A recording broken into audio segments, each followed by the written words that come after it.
Donc nous voilà pour faire place en cette fin de journée à quelque chose, un enseignement, une réflexion autour de la Vierge Marie, sa place qu'elle tient dans nos vies. Nous le faisons le jour où nous fêtons en église Saint-Joseph. Ça doit lui faire plaisir qu'on parle de Marie, puisque quand même elle a tenu une grande place dans sa vie. Donc il ne doit pas nous en vouloir de ne pas parler de lui. Mais on va parler de la Vierge Marie. Il m'a été demandé un petit peu de dire la Vierge Marie dans ma vie spirituelle ou dans la vie spirituelle. C'est un peu sous cet angle-là. Vous avez plutôt sur la feuille bleue, par contre, une partie du texte du Concile Vatican II qui conclut la Constitution sur l'Église, Lumen Gentium, par un chapitre sur la place de la Vierge.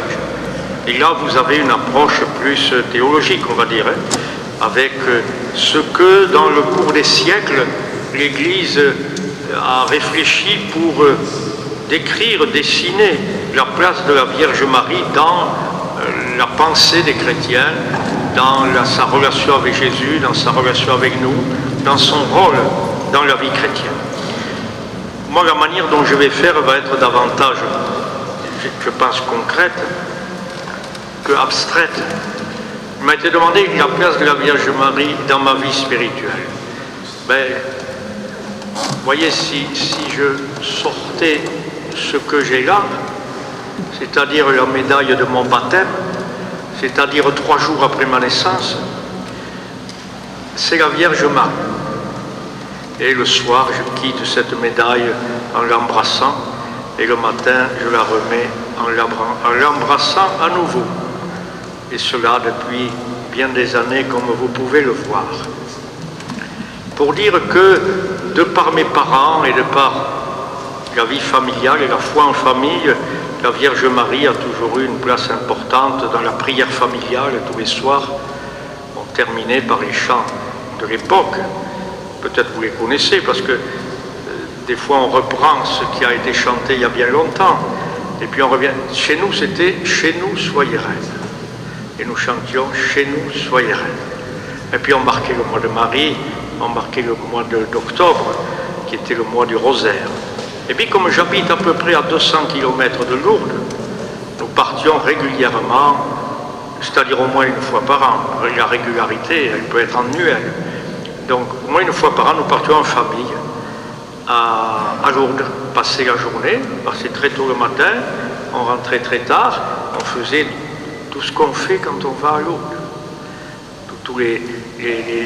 La succession de ce qui est proposé aux pèlerins à Lourdes, et on rentrait le soir, plus ou moins fatigué, parce qu'au début, avec une voiture, et puis quand la famille s'est agrandie, avec 2 voitures, pour arriver à rentrer les parents et les 10 enfants, ce qui fait qu'il fallait bien 2 voitures.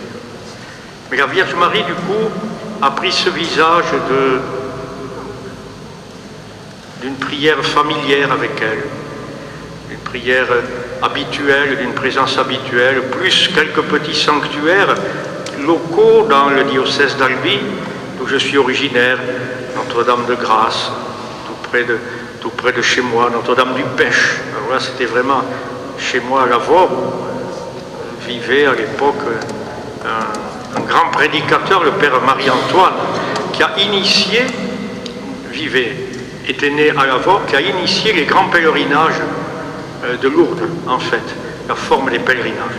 Pour lui, ça a été très, très fort, et puis bien sûr le chapelet comme étant une prière habituelle et fréquente. Et pour moi, un souvenir plus personnel, et puis je m'arrêterai là pour ce qui est personnel. Quand papa est tombé paralysé, à l'âge de 48 ans, voilà, maman a associé encore plus fortement la Vierge de Lourdes à la prière familiale pour notre Père.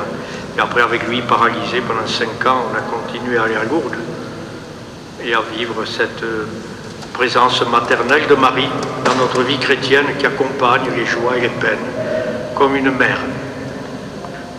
Du coup, pour moi, si vous voulez, je voudrais, après dans ma vie spirituelle, davantage que dans les souvenirs, dans ma vie spirituelle, pour moi, Marie est le modèle de celui ou celle qui se laisse habiter par l'amour du Christ, par la présence de l'Esprit.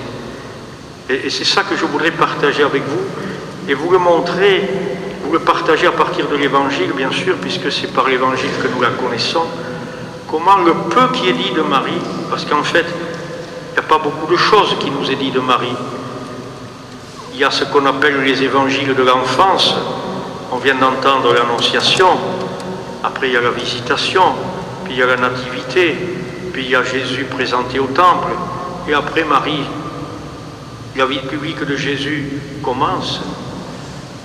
Il y a Cana quand même, il reste Cana dans la vie publique de Jésus.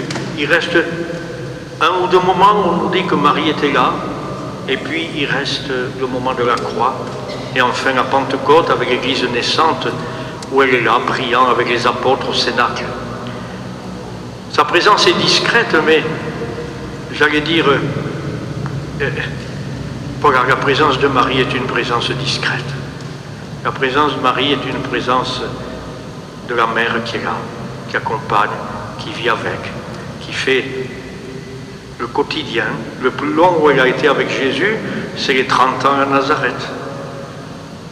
On se levait, on devait prier, on devait faire ce qu'il y avait à faire. Cette vie quotidienne avec Jésus a été ce qui a le plus marqué. Pourquoi je dis que Marie est pour moi forte? D'abord, le premier point, c'est une grande... Le visage de Marie fait grandir en ma foi et en mon cœur une grande action de grâce pour la manière dont Dieu choisit toujours, aime toujours plutôt, je devrais dire, aime les cœurs humbles. Aime les cœurs humbles. Voilà.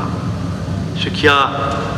Le cœur de Marie était un cœur humble, un cœur disponible, un cœur qui était à l'écoute de Dieu.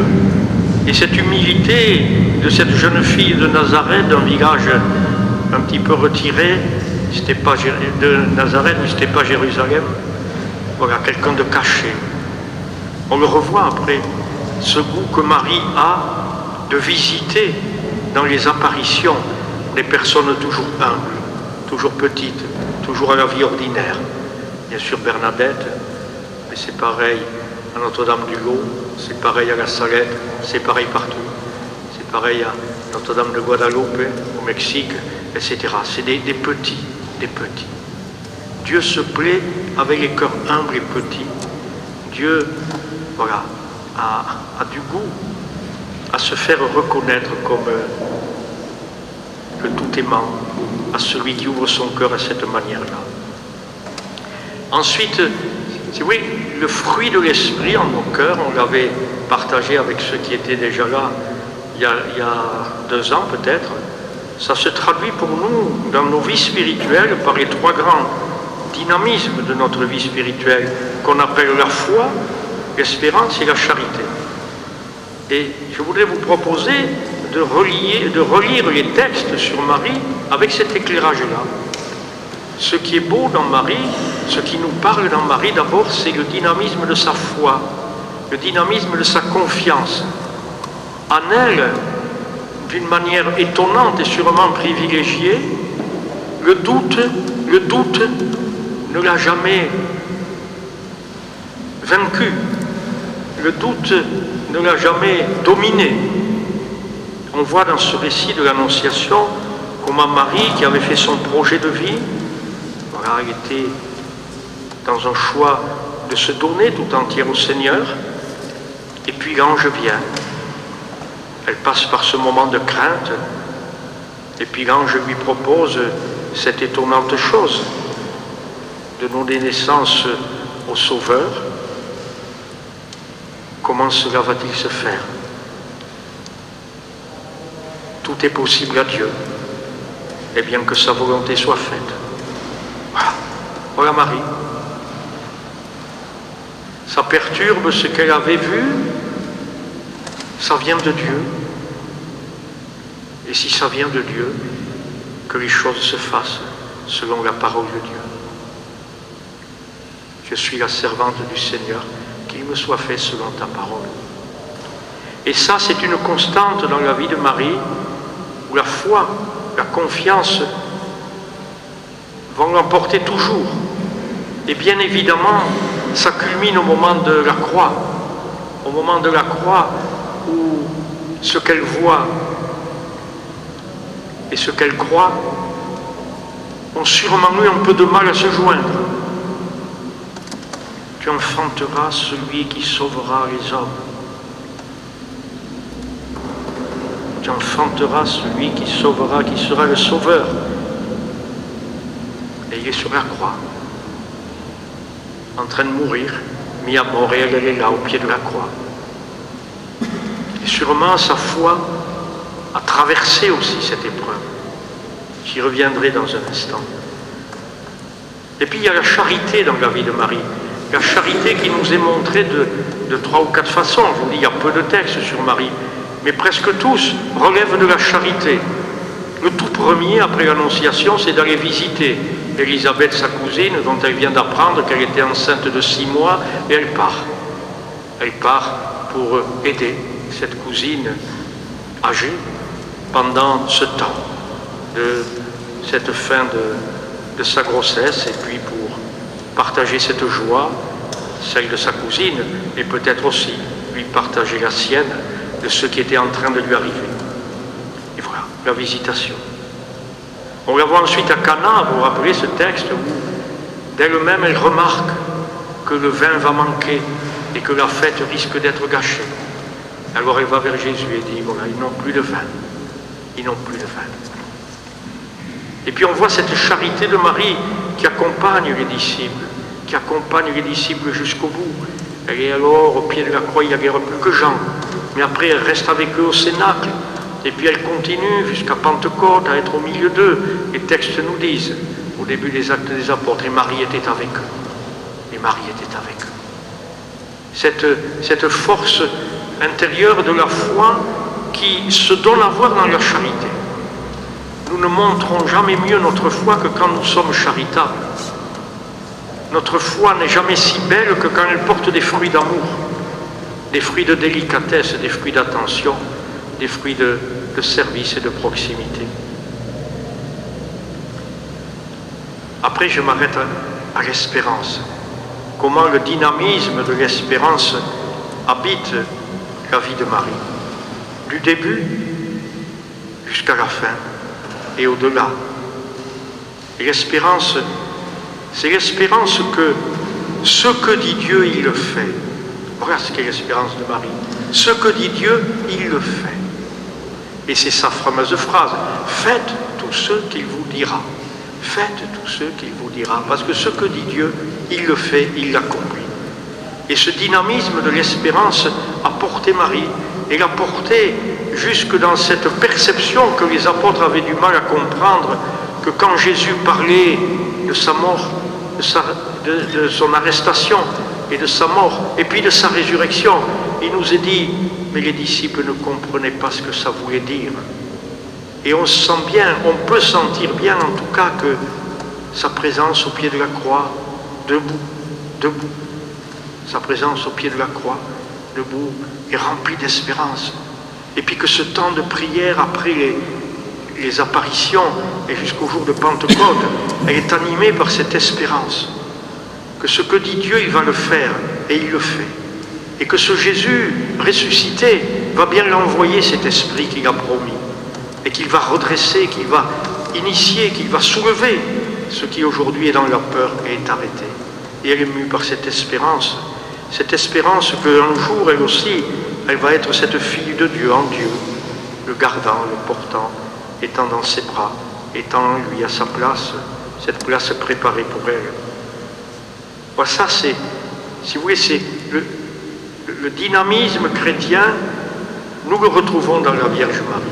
Alors, il faut que nous regardions Marie, non pas simplement de l'extérieur d'elle-même, ou à partir de nos besoins, comme quelqu'un qui intercède auprès de Dieu en notre faveur, et c'est un acte de charité qu'elle poursuit éternellement pour l'humanité. Elle nous porte dans la prière et dans le cœur de Dieu. Cet acte de charité. Mais Marie, à travers ces dynamismes-là que l'Esprit de Dieu nous donne d'avoir, de grande confiance en Dieu, confiance inébranlable, foi inébranlable, grande humilité. Je suis la servante du Seigneur. Grande humilité. Que serais-je sans toi, Seigneur? Que serais-je sans toi? Voilà. Que serais-je? Il a comblé son humble servante. Et puis, ce dynamisme de l'espérance qui fait qu'on attend ce jour de Dieu. On attend ce jour où on sera en lui pour toujours. Et ce passage de Cana, en particulier, est un passage où on voit ce dialogue entre Jésus et sa mère, où Marie lui dit, ils n'ont plus de vin. Et puis, femme, que me veux-tu? Mon heure n'est pas encore venue. Et puis, elle va vers les serviteurs. Faites tout ce qu'il vous dira. Et puis le vin nouveau de l'alliance qui est donné. L'alliance, cette alliance humaine de cette noce de Cana, qui préfigurait l'alliance entre Dieu et l'humanité, eh bien, à la demande de Marie, en quelque sorte, Jésus donne ce signe qui dit « Cette alliance est pour toujours, et Dieu fait toujours ce qu'il a dit qu'il ferait. »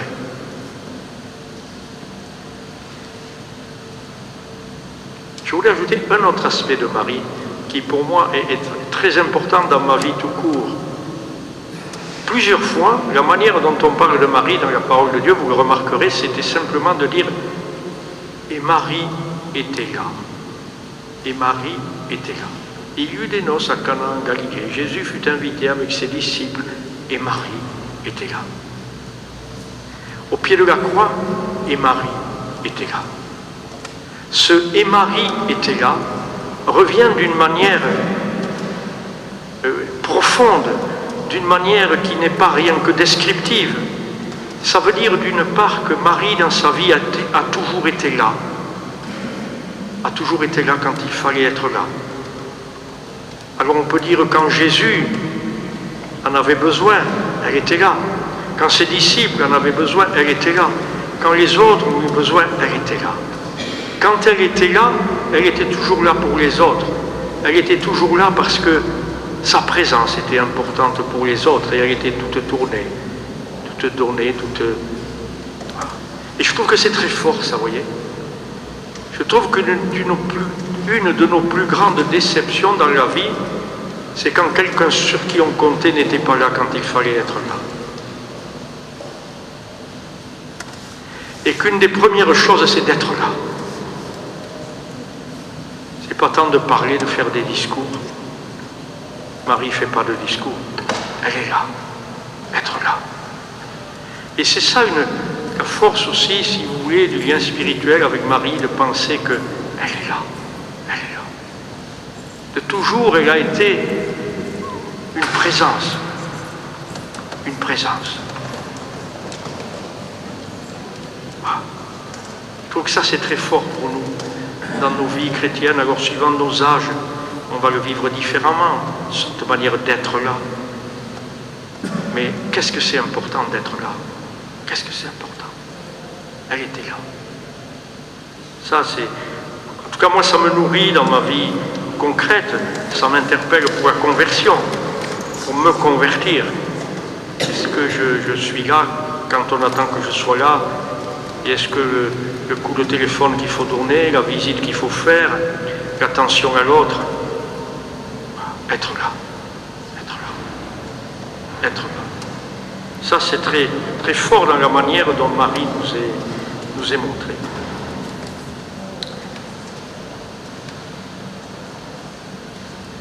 Une avant-dernière chose, je me disais comment en préparant, je me disais comment parler du lien de Marie avec chaque personne de la Trinité, avec le Père, avec le Fils, avec l'Esprit. Comment Marie a vécu ce lien avec le Père, le Fils et l'Esprit et comment le Père, le Fils et l'Esprit nous sont décrits dans ce lien personnalisé avec Marie. Volontiers, je propose ceci, mais c'est plus une réflexion personnelle.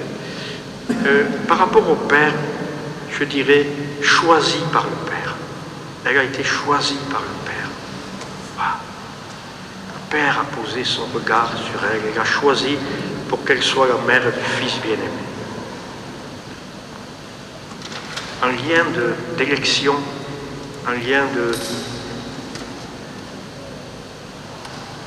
de délicatesse, un lien de confiance, un lien de tendresse et d'amour du Père pour elle, choisi par le Père.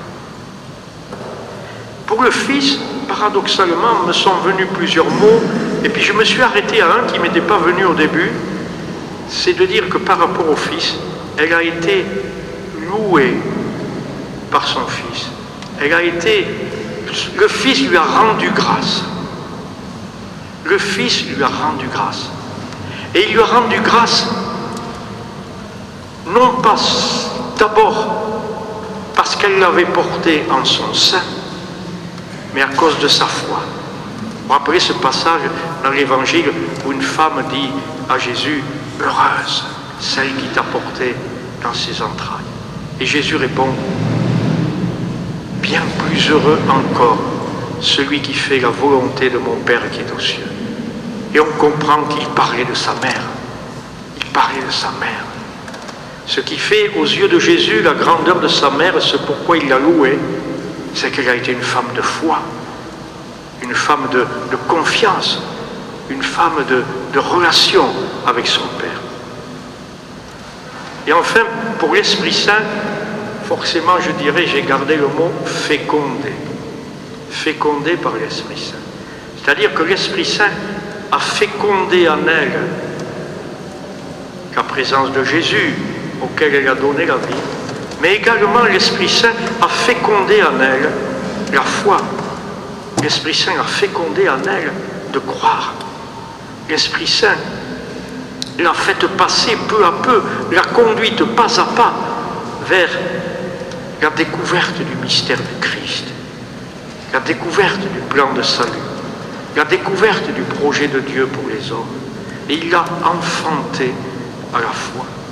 Il l'a enfanté à sa foi et à sa force intérieure. Voilà mes amis, alors en terminant totalement et pour de bon, je trouve que Marie nous aide à prendre, à donner la première place à la parole de Dieu, comme elle l'a fait. Elle a donné la première place à la parole de Dieu. Voilà. Qu'il me soit fait selon ta parole. Qu'il me soit fait selon ta parole. Il me semble que pour nous, c'est très important. Vous voyez, il suffit de reprendre les sacrements et de se dire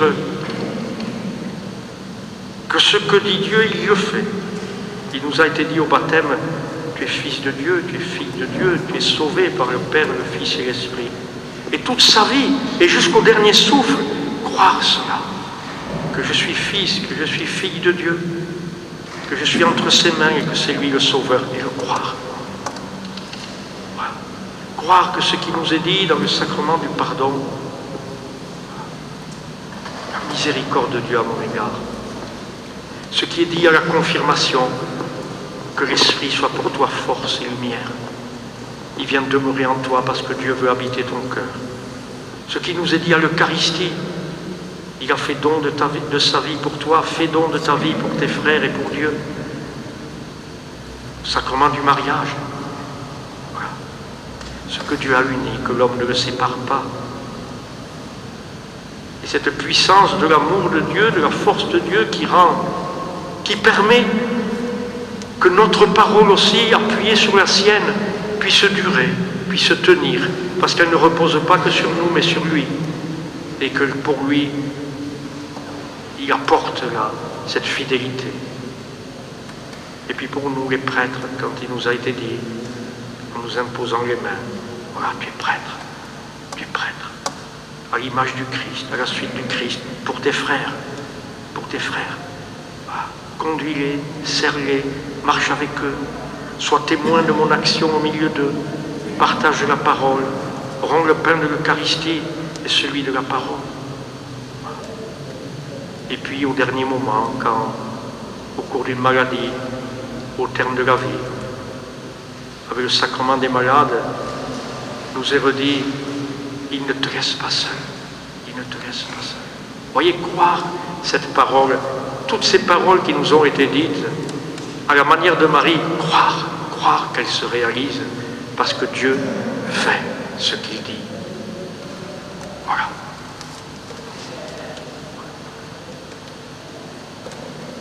Je vous salue, Marie, pleine de grâce. Le Seigneur est avec vous. Vous êtes bénie entre toutes les femmes, et Jésus, le fruit de vos entrailles, est béni. Sainte Marie, Mère de Dieu, priez pour nous.